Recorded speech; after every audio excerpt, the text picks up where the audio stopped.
الشيطان الرجيم بسم الله الرحمن الرحيم حاميم والكتاب حاميم تنزيل الكتاب من الله العزيز الحكيم.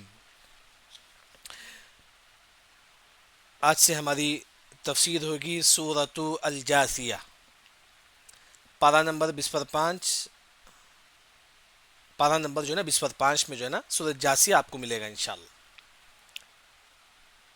سب سے پہلے یہ سورت کہاں نازل ہوئی؟ مکے میں نازل ہوئی. اس وجہ سے اس سورت کو مکی سورت بولتے ہیں. جیسا کہ عربی قرآن میں آپ دیکھیں گے سورۃ الجاثیہ مکیہ، یعنی کہ عربی میں لکھا رہتا ہے کہ مکیہ، یعنی کہ سورت مکے میں نازل ہوئی. اگر کوئی سورت مدینے میں نازل ہوتی تو بولتے کہ مدنیہ، بولتے کہ سورت مدینے میں نازل ہوئی، یعنی کہ سورت جاثیہ مکے میں نازل ہوئی.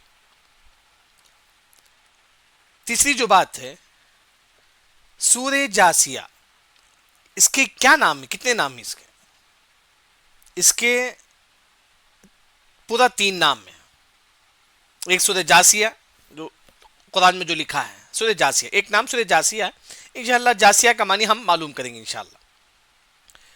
دوسرا سورۃ الشریعہ، ایسا کہ اردو میں بولتے نا شریعت میں ایسی بات ہے، شریعت میں ایسا لکھا ہوا ہے، ہم بولتے نا اردو میں.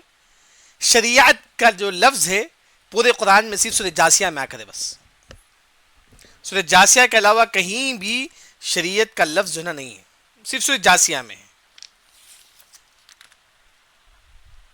یہ دوسرا نام ہے سورہ جاثیہ کا، یعنی کہ سورۃ الشریعہ. تیسرا جو نام ہے اس سورت کا سورۃ الدہر. سورۃ الدہر کا مطلب زمانہ، دہر کا معنی کیا ہے؟ زمانہ. یعنی کہ اس سورت کے جو 3 نام ہو گئے، ایک سورۃ الجاثیہ، دوسرا سورۃ الشریعہ، اردو میں ہم بولتے ہیں کہ شریعت. جیسا کہ آپ دیکھیں گے سورۃ جاثیہ آیت نمبر 18 میں ثم جعلناک علی شریعۃ من الامر، شریعہ کا لفظ آ کر ہے. قرآن میں کہیں بھی نہیں ہے، ہم اردو میں استعمال کرتے ہیں بہت زیادہ شریعت میں ایسی بات ہے، شریعت میں ایسا کہا گیا ہے، لیکن وہ شریعت کا لفظ کہاں ہے؟ سورہ جاثیہ میں. اس کے علاوہ کہیں بھی نہیں ہے قرآن میں، کہیں بھی شریعت کا جو لفظ ہے نا نہیں ہے. اس سورت کا دوسرا نام سورۃ الشریعہ. تیسرا جو نام ہے سورۃ الدہر، یہ معلوم ہو گیا. اچھا، یہ جو سورت ہے اس کی فضیلت کسی حدیث سے ثابت نہیں. اس کی جو فضیلت ہے سورہ حامیم کی، سورہ جاثیہ کی، کوئی فضیلت صحیح حدیث سے ثابت نہیں ہے. اچھا، سورہ جاثیہ کا ایک اور جو نام ہے سورۃ الحوامیم. سورۃ الف لام ہا واو الف میم یا میم الحوامیم. اس کا مطلب کیا ہے؟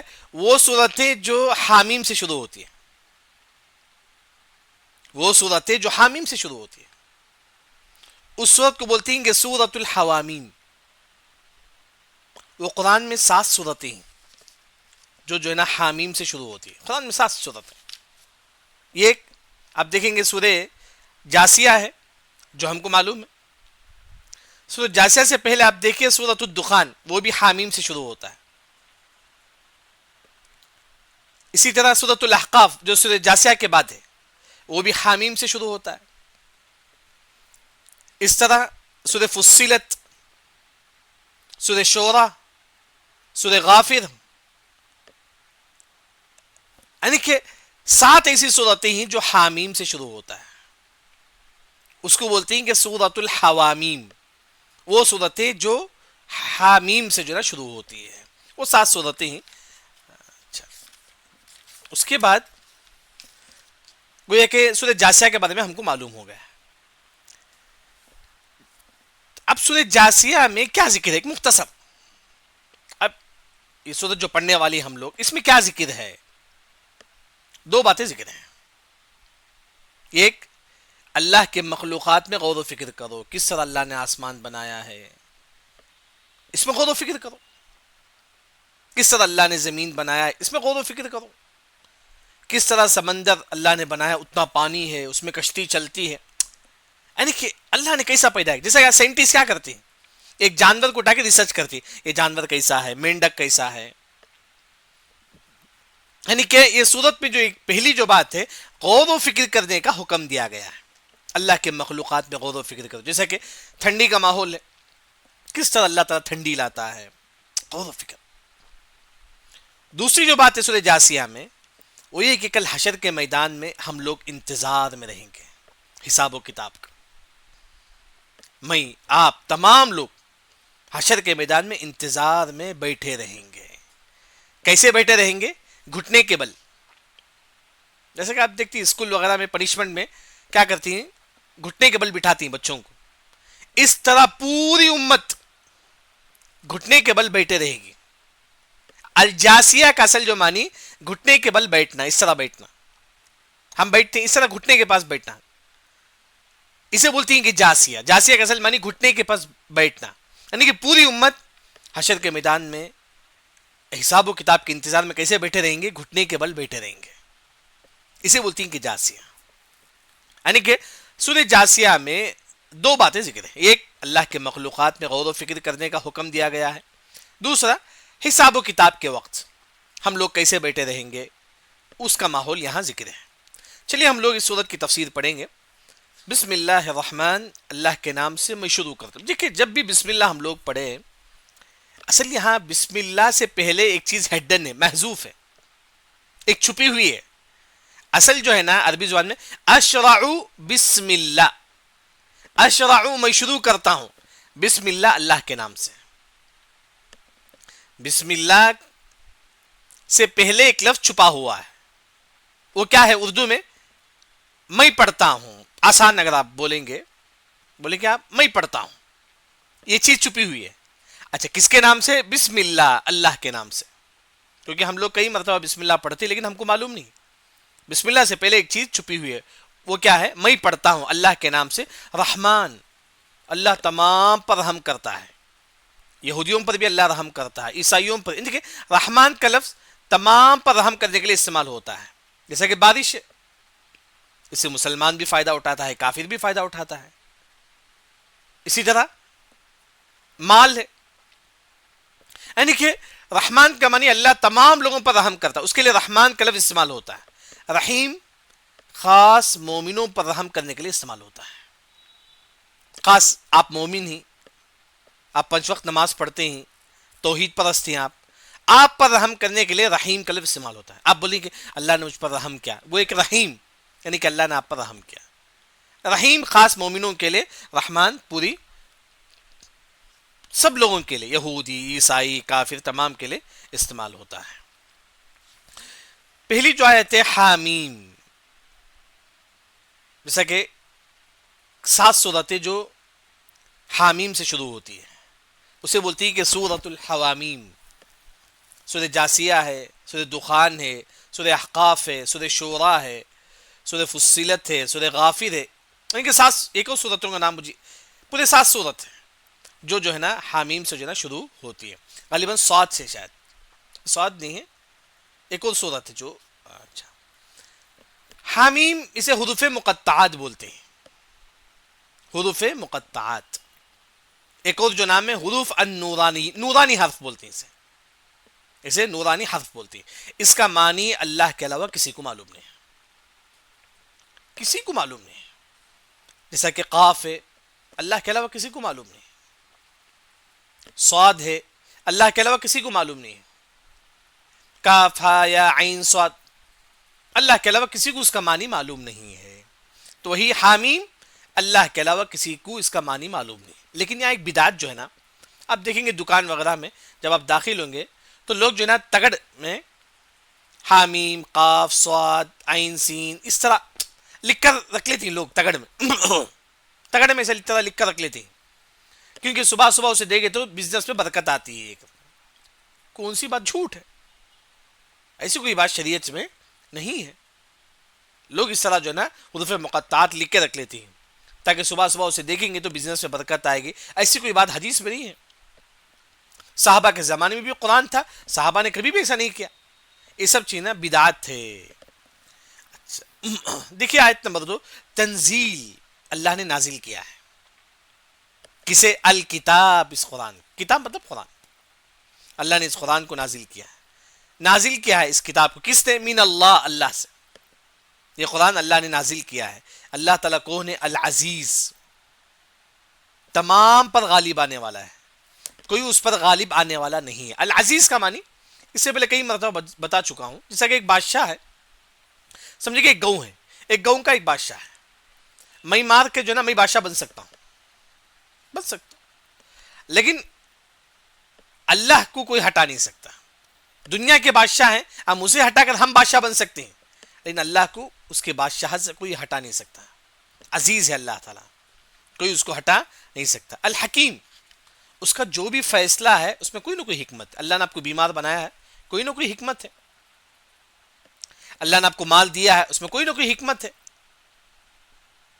اللہ نے آپ کو غریب بنایا ہے، کوئی نہ کوئی حکمت ہے. اللہ نے آپ کو صحت دیا ہے. سورہ زخرف، احسن، پورے 7 سورے ہو گئے. سورہ زخرف، شورا، فصلت، غافر، زخرف، دخان، جاسیہ، احقاف. احسن، یہ 7 سورتیں جو حامیم سے شروع ہوتی ہے. احسن، یعنی کہ حکیم، یعنی کہ اللہ تعالیٰ آپ کو غریب بنایا ہے، کوئی نہ کوئی حکمت. یعنی کہ جیسا بھی انسان ہے آج، اس میں کوئی نہ کوئی حکمت ہے. آپ بولتے ہیں کہ مجھے کمائی نہیں ہے، کوئی نہ کوئی حکمت ہے اس میں. کوئی، یعنی کہ ہر چیز میں کوئی نہ کوئی حکمت ہے. یعنی کہ حکیم ہے، یعنی کہ اللہ کا جو بھی فیصلہ ہے اس میں کوئی نہ کوئی حکمت ہے. آپ یہ نہیں بول سکتے اللہ نے مجھے غریب کیوں بنایا، اس میں کوئی نہ کوئی حکمت ہے، کوئی نہ کوئی حکمت ہے. تو وہی آیت نمبر 2 میں اللہ نے کہا کہ یہ قرآن اللہ کی طرف سے ہے. اللہ تعالیٰ عزیز ہے، تمام پر غالب آنے والا، اس پر کوئی غالب نہیں آ سکتا. حکیم، اللہ کا جو بھی فیصلہ ہے اس میں کوئی نہ کوئی حکمت ہے. اس کے بعد آیت نمبر 3، ان فی السماوات، بے شک آسمان میں، والارض، زمین میں، لآیات، نشانیاں ہیں. آسمان میں نشانیاں ہیں. کیسا اللہ نے آسمان بنایا ہے، کبھی آپ نے سوچا ہے؟ نہیں. یہ بھی عبادت ہے. جس طرح نماز پڑھنا عبادت ہے، روزہ رکھنا عبادت ہے. کبھی آپ تنہائی میں بیٹھ کر دیکھو اللہ نے کیسا آسمان بنایا ہے، یہ سوچنا بھی عبادت ہے. والارض، زمین، کیسا اللہ نے زمین بنایا. اگر زمین زیادہ نرم ہوتا تو انسان اندر چل جاتا.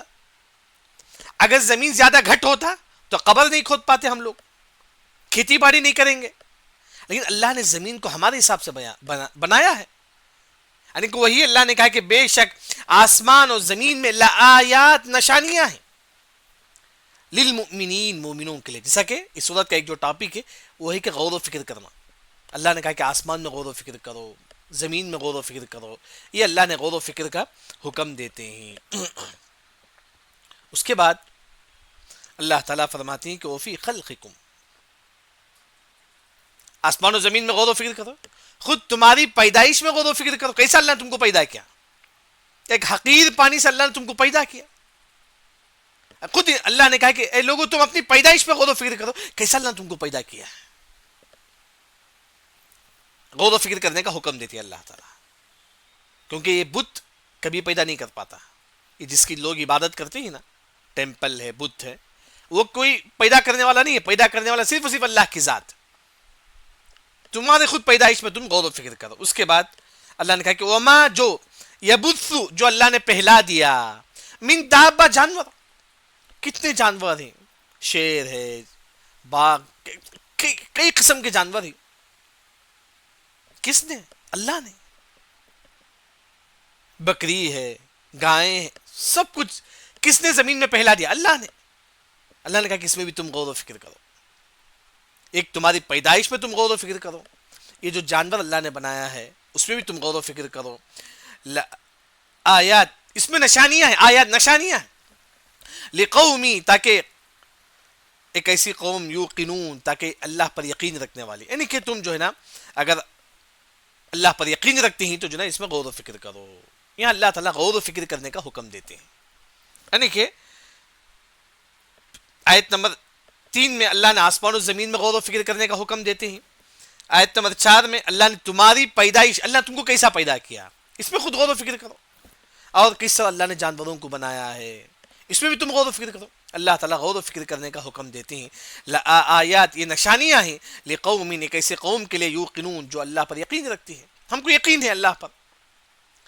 جیسا کہ سورہ غاشیہ کے اندر ذکر ہے کہ اس میں افلا ينظرون الى الابل كيف خلقت. اے لوگو تم اونٹ کی طرف دیکھو کیسا اللہ نے اونٹ پیدا کیا ہے. وَإِلَى السَّمَاءِ آسمان کی طرف دیکھو کیسا اللہ نے آسمان کو بلند کیا ہے. وَإِلَى الْجِبَالِ اے لوگو تم پہاڑ کی طرف دیکھو کیسا اللہ نے پہاڑ کو جو ہے زمین میں گاڑ دیا ہے. وَإِلَى الْأَرْضِ اے لوگو تم زمین کی طرف دیکھو کیسا اللہ نے زمین کو بچھا دیا ہے. یعنی کہ اللہ نے غور و فکر کرنے کا حکم دیتے ہیں. اسی طرح اللہ تعالیٰ یہاں بھی جو ہے نا غور و فکر کرنے کا حکم دیتے ہیں کیونکہ غور و فکر کرنا ایک عبادت ہے. ایک عبادت جیسا کہ آپ صلی اللہ علیہ وسلم نبی بننے سے پہلے کیا عبادت کرتے تھے؟ غار حرا میں بیٹھ کر غور و فکر کرتے تھے کیسا اللہ نے آسمان بنایا ہے کیسا اللہ نے زمین بنایا ہے. غور و فکر کرتے تھے.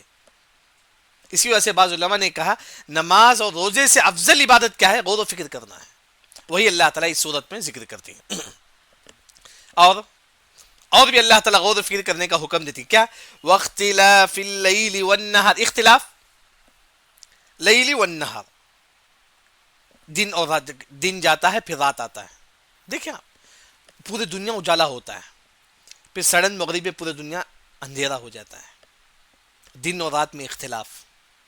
کبھی جو ہے نا مغرب 5:30 بجے شروع ہوتا ہے کبھی مغرب 7 بجے شروع ہوتا ہے. یہ سب کس نے کیا؟ اللہ نے. واختلاف اللیل والنہار دن اور رات کے اختلاف کرنے والے یعنی کہ دن کے بعد رات آتا ہے رات کے بعد دن آتا ہے. پھر جو ہے نا کبھی رات بڑی ہوتا ہے دن چھوٹا دن بڑا رات چھوٹا. یہ سب کون کرنے والا ہے؟ اللہ تعالیٰ. یعنی کہ اللہ تعالیٰ غور و فکر کرنے کا حکم دیتے ہیں. واختلاف اللیل والنہار. پھر اس کے بعد اللہ تعالیٰ ایک اور چیز کا حکم دیتے ہیں. وما جو انزل جو اللہ نے نازل کیا وما انزل اللہ جو اللہ نے نازل کیا من السماء آسمان سے. آسمان سے اللہ نے کیا نازل کیا؟ بارش ہے. اس میں بھی تم غور و فکر کرو. دیکھیں خالی آسمان سے بارش آنے کی وجہ سے یہ ڈیم پورا بھر جاتا ہے تو آسمان میں کتنا پانی ہوگا؟ کتنا پانی ہوگا آسمان؟ تب آسمان کتنا بڑا ہوگا انسان سوچ نہیں سکتا ہے. وہی اللہ نے کہا کہ اللہ آسمان سے جو بارش نازل کرتا ہے یہ بارش کے بارے میں اللہ نے کہا من رزق یہ بارش تمہارا رزق ہے. یہ بارش کا پانی اللہ نے کہا کہ یہ رزق ہے. کیسا رزق؟ یہ بارش کا پانی زمین میں آ کے گرتا ہے زمین سے پودے نکلتے ہیں وہی پودے ہم لوگ وہی سے پھل آتے ہیں آم فروٹ سب آتا ہے پھر چاول نکلتا ہے یہی تو ہم کھاتے ہیں. یہ سب کہاں سے؟ بارش زمین پر پڑنے کی وجہ سے پودے نکلتے ہیں چاول نکلتے ہیں ہم لوگ کھاتے ہیں ویجیٹیبل فروٹ سب نکلتا ہے. وہی اللہ نے یہاں فرمایا دیکھیے وما انزل اللہ جو اللہ نے نازل کیا من السماء آسمان سے من رزق جو آسمان کا جو پانی ہے بارش ہے یہ تمہارے رزق ہے. کیسا؟ فاحیا به الارض بعد موتها. احیا اللہ زندہ کرتا ہے به اس بارش کے پانی سے الارض زمین کو بعد موتها اس کے مرنے کے بعد. زمین مرتا ہے کیا؟ انسان تو مرتا ہے زمین بھی مرتا ہے. یعنی کہ ایک زمین ہے مرا ہوا زمین کب بولیں گے؟ جب اس میں درخت نہیں ہے کچھ بھی نہیں تو سمجھو کہ زمین مرا ہوا زمین ہے. ایک درخت ہے ایک زمین ہے اس میں کچھ بھی درخت نہیں ہے سمجھو کہ زمین مرا ہوا ہے. اللہ اس کو زندہ کیسا کریں گے؟ بارش کے ذریعے سے. جب بارش اس کے اوپر آ کے گرتی ہے تو اس سے پودا نکلتا ہے. گویا کہ اللہ نے کہا کہ فاحیا به الارض بعد موتها ہم نے اس مردہ زمین کو ہم نے زندہ کیا. ہم نے اس مردہ زمین کو ہم نے زندہ کیا. یہ بھی اللہ کی نشانی ہے. یعنی کہ اللہ تعالیٰ غور و فکر کرنے کا حکم دیتے ہیں. اور اللہ نے کہا کہ وتصریف الریاح یعنی کہ اللہ تعالیٰ ایسی چیز کے بارے میں غور و فکر کرنے کا حکم دیتے ہیں چاہے بہت کم لوگ اس میں غور و فکر کریں گے. معلوم نہیں کہ ہم میں سے کتنے لوگ اس میں غور و فکر کیے ہیں. وہ یہ کہ وتصریف ادھر ادھر کرنا کسے؟ الریاح ہوا کو. کبھی ہوا ٹھنڈی ہوا آتی ہے کبھی ہم نے غور و فکر کیا ہے. کبھی ہوا گرم آتی ہے کبھی ہم نے غور و فکر کیا ہے. نہیں ہم نے غور و فکر نہیں کیا. ہوا یہ جو ہوا جو چلتی ہے اللہ نے کہا کہ تم اس میں بھی غور و فکر کرو. یہ بھی اللہ کی نشانی ہے. جیسا کہ قوم عاد پر اللہ نے ہوا بھیج کر پورے قوم کو اللہ نے ہلاک کر دیا. کبھی ہوا ایسی ہوتی ہے جو قوموں کو ہلاک کر دیتی ہے. کبھی ہوا ٹھنڈی ہوتی ہے جو انسان کو سکون دیتا ہے. کبھی ہوا اتنی گرمی ہوتی ہے انسان پریشان ہو جاتا ہے. یہ سب ہوا اللہ، یعنی کسان اس میں بھی غور و فکر کرے. وہی اللہ نے کہا کہ وَتَصْرِيفِ الرِّيَاحِ، یہ جو ہوا ہے جو ادھر ادھر گھومتی ہے، آیات نشانیاں ہیں لقوم ایک ایسے قوم کے لیے یعقلون جو عقل رکھتی ہے. یعنی کہ اگر آپ کے اندر عقل ہے تو غور و فکر کرو. وہی اللہ نے کہا جس کے اندر عقل ہے وہ غور و فکر کرے گا. جس کے اندر حقیقی معنوں میں عقل ہے تو وہ مسلمان غور و فکر کرے گا. یعنی کہ یہاں اللہ تعالیٰ آیت نمبر 3 سے لے کر 5 تک غور و فکر کرنے کا حکم دیتے ہیں. جیسا کہ اللہ نے کہا کہ آسمان و زمین میں غور و فکر کرو، تمہاری پیدائش میں غور و فکر کرو، یہ جانور جو زمین میں ہے اس میں بھی تم غور و فکر کرو، اور دن اور رات کس طرح اللہ تعالیٰ بدلاتے ہیں اس میں بھی تم غور و فکر کرو، آسمان سے بارش نازل ہوتا ہے اس میں بھی تم غور و فکر کرو. اسی طرح جو ہوائیں ادھر ادھر جو جاتی ہے، کبھی ہوا گرم آتی ہے، کبھی ٹھنڈی ہوا، کبھی ایسی ہوا جو قوم کو ہلاک کر دیتی ہے. قومیات پورے ہلاک ہو گئے. یعنی کہ اللہ نے ہواؤں پر بھی غور و فکر کرنے کا حکم دینے کے بعد اللہ نے فرمایا کہ تلک آیات اللہ، یہ اللہ کی نشانیاں ہیں. آسمان زمین اللہ کی نشانی ہے، یہ ہوا اللہ کی نشانی ہے، اور اسی طرح یہ دن اور رات کو لانا یہ اللہ کی نشانی ہے. یہ اللہ نے آسمان سے بارش نازل کی اللہ کی نشانی ہے. یہ سب کچھ اللہ کی نشانی ہے. اللہ تعالیٰ کہتی ہے یہ اللہ کی نشانی ہے. تلک آیات اللہ، یہ اللہ کی نشانی ہے. نتلوها، ہم اس کو تلاوت کرتے ہیں، علیک، آپ پر، بالحق، یہ سب حق ہے. یعنی کہ اس قرآن میں یہ تمام چیزیں بتائی جاتی ہیں آپ کو، آسمان زمین. وہی اللہ نے فرمایا کہ ہم نے اس نشانیوں کے بارے میں آپ کے سامنے ذکر کرتے ہیں. نتلوها، ہم آپ کے سامنے ذکر کرتے ہیں. اللہ کی نشانیوں میں غور و فکر کرو، یہ تمام چیز حق ہے. یعنی کہ اللہ تعالیٰ کافر سے بھی کہتے ہیں کہ کافر کم از کم دیکھے اللہ تعالیٰ ہوا کس طرح چلاتا ہے. ایک کافر کم از کم تو اس میں غور و فکر کرو.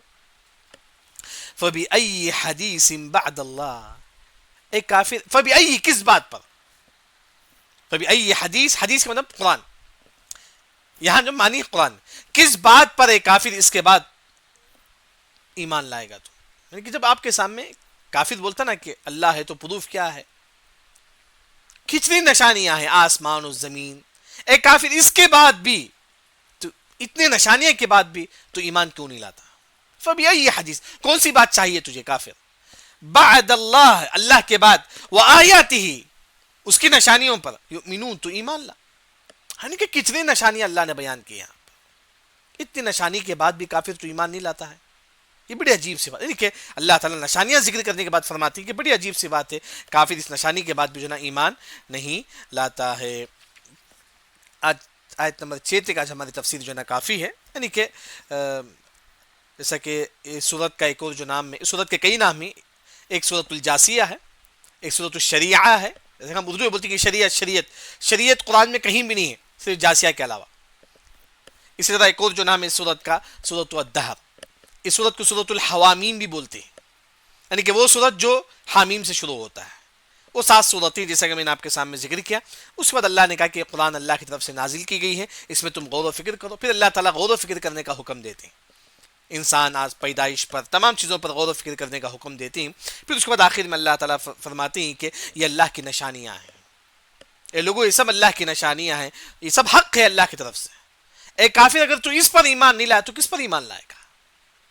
تو اللہ تعالیٰ یہاں جو ہے نا آیت نمبر 6 تک جو نا ہماری تفسیر جو ہے نا کافی ہے. سبحانک اللہم و بحمدک، اشہد ان لا الہ الا انت، استغفرک و اتوب الیک.